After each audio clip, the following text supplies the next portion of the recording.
Au cœur de ce domaine de 60 hectares, un camping 5 étoiles. L'été, chaque jour, plus de 3000 touristes profitent du beau temps, de la piscine, 10 fois plus de fréquentation qu'en basse saison. En 2 mois, le camping réalise près de 70% de son chiffre d'affaires, une période cruciale. Pour réussir à gérer ces milliers de vacanciers,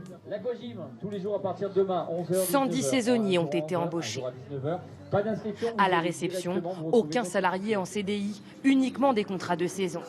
C'est le cas de Cynthia Dobrich. Le gardien vous a dit que vous pouviez rentrer avec la voiture, c'est bon ? À 31 ans, cette ancienne Parisienne vit sa première expérience de saisonnière, un emploi qu'elle a trouvé rapidement en arrivant dans le Sud.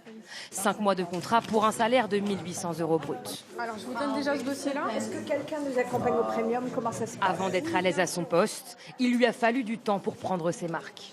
J'ai mes collègues qui sont là aussi pour m'aider. Si j'ai un petit trou de mémoire, quelque chose, ça évite de faire des petites bêtises. C'est-à-dire, c'est compliqué ? Oh, ça demande beaucoup de concentration au début. Réceptionniste, mais aussi maître nageur, agent de sécurité, animateur.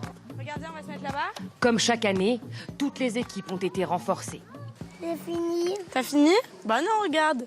Là, il y a des trous encore. À 22 ans, Mathilde Canonnier vit sa 2e saison dans ce camping. Animatrice pendant 3 mois pour 1 600 € brut. T'as vu ? T'as pas besoin de trop mouiller. Pour elle, c'est un moyen de financer ses études. Ses expériences l'ont aussi aidée à trouver sa vocation, animatrice pour enfants. Je fais ça depuis que j'ai 16 ans.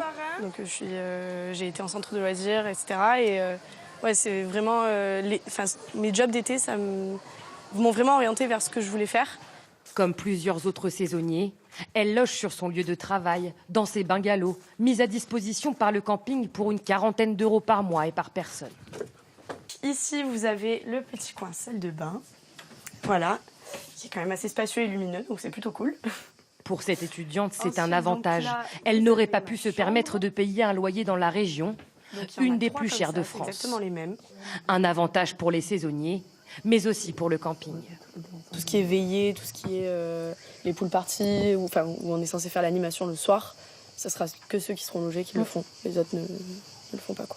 C'est ça. C'est un peu la contrepartie du logement. C'est-à-dire qu'on est plus disponible que ceux qui ne sont pas logés. Au-delà de 35 heures par semaine, les heures supplémentaires sont payées par l'employeur. Pour les saisonniers, c'est un moyen de faire gonfler le salaire. Thomas Fournier, responsable du parc nautique, touche 2 000 € bruts. Certains mois, il réussit à gagner 200 € en plus grâce à ses heures supplémentaires. Mais au bout de 10 ans de contrat de saison, sans emploi le reste de l'année, il aimerait plus de stabilité. C'est assez limite. Il y a un moment donné où il faut penser à se recycler, à faire autre chose et tout ça. C'est une histoire d'avoir un contrat comme la majorité des gens. Donc ça veut dire être en CDI, ça veut dire travailler toute l'année, avoir ses 5 semaines de congés par an et de pouvoir construire sa vie après derrière. Même au bout de plusieurs années de travail, le camping n'a aucune obligation légale d'embaucher les saisonniers. Contrairement à un CDD classique, ce type de contrat peut être renouvelé à vie. C'est des contrats à durée déterminée. Et la seule différence, c'est qu'on ne paye pas la prime de précarité puisque notre activité justifie le fait qu'on les embauche sur une courte durée. Malheureusement, comme le domaine est fermé l'hiver, on ne peut pas embaucher tout le monde tout au long de l'année. Donc voilà, on n'a pas le choix. Chaque année, plus d'1 300 000 contrats de saison sont signés en France.